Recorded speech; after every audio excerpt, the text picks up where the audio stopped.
तो दोस्तों आपका स्वागत करते हैं ग्लोविया टेक की टीम की तरफ से। तो दोस्तों अब थोड़ा और देखते हैं, एक और एग्जांपल ले लेते हैं ताकि हम रिटर्न स्टेटमेंट को सही से समझ सकें।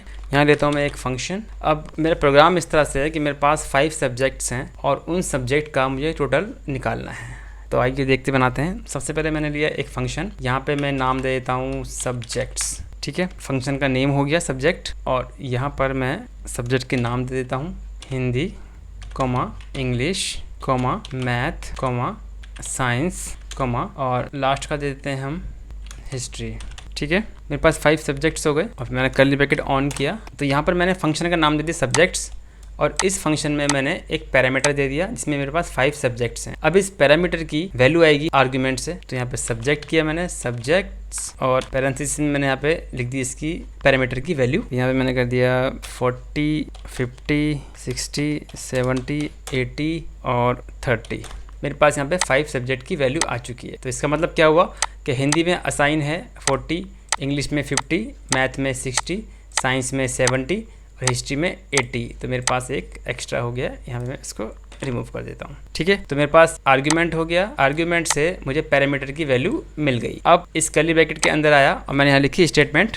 यहाँ पर मैंने लिखी स्टेटमेंट, तो मैं इसको एक वेरिएबल में स्टोर करा लेता हूँ, ऑल सब्जेक्ट्स। ठीक है, इक्वल टू किया और यहाँ पर मैंने इस पैरामीटर को मैं एडिशन कर देता हूँ। यहाँ मैंने किया history, Hindi plus English plus math plus science plus और हिस्ट्री। यहाँ मैंने इसको एडिशन कर दिया। अब यहाँ पर मेरे को वैल्यू मिल गई आर्ग्यूमेंट से, जो वैल्यू इनके पास मिली है इन सब को यहाँ पर एडिशन कर दे। ठीक है, उसके बाद मैंने यहाँ पर इसको कर दिया रिटर्न ऑल सब्जेक्ट्स। ठीक है, अब यहाँ पर क्या हुआ कि अब जब मैंने इसको रिटर्न किया तो ये रिटर्न वैल्यू जो थी इसके पास वो सारी इसने भेज दी सब्जेक्ट के अंदर। अभी देखते हैं सब्जेक्ट यहाँ पे प्रिंट होता है या नहीं होता। सेव किया, यहाँ देखिए मेरे पास कुछ भी नहीं आया है क्योंकि रिटर्न वैल्यू को कॉलिंग फंक्शन डायरेक्ट प्रिंट या एग्जीक्यूट नहीं कर सकता। तो इसलिए उसको एक थर्ड पार्टी का हेल्प लेनी पड़ती है, एक और वेरिएबल की उसको हेल्प लेनी पड़ती है क्योंकि विदाउट वेरिएबल रिटर्न वैल्यू को हम प्रिंट नहीं कर सकते। तो यहाँ पे मैंने एक लिया लेट टोटल इक्वल टू, अब जो रिटर्न ने ऑल सब्जेक्ट की जो ये यहाँ पे कैलकुलेशन करके रिटर्न वैल्यू ने यहाँ पर इसको भेज दी कहाँ पर, सब्जेक्ट के अंदर। और सब्जेक्ट जो असाइन कहाँ हो गया, टोटल वेरिएबल के अंदर। अब ये टोटल वेरिएबल में सब आ चुका है। अगर मैं अब टोटल को यहाँ पर प्रिंट करता हूँ डॉक्यूमेंट डॉट राइट और यहाँ मैंने कर दिया टोटल का मेरा जो है वो कैपिटल में कर दिया मैंने, मैं स्मॉल कर देता हूँ। ठीक है, और यहाँ पर मैं अब देखता हूँ जाके, तो अब मैंने रिफ्रेश किया तो मेरे पास ये सबकी वैल्यू आ चुकी है। तो देखा आपने रिटर्न वैल्यू में क्या किया, इसको रिटर्न को सब्जेक्ट को रिटर्न किया और रिटर्न करके कहाँ भेज दिया उसने, इस सब्जेक्ट के अंदर। और ये सब्जेक्ट कहाँ पे असाइन है, टोटल के अंदर। कि डायरेक्ट वो उसको प्रिंट नहीं कर सकता रिटर्न वैल्यू को, तो उसको एक वेरिएबल की हेल्प की ज़रूरत पड़ती है। यहाँ पे लिया मैंने टोटल में इसकी वैल्यू सारी आ चुकी है और टोटल को फिर मैंने यहाँ पे प्रिंट कर दिया।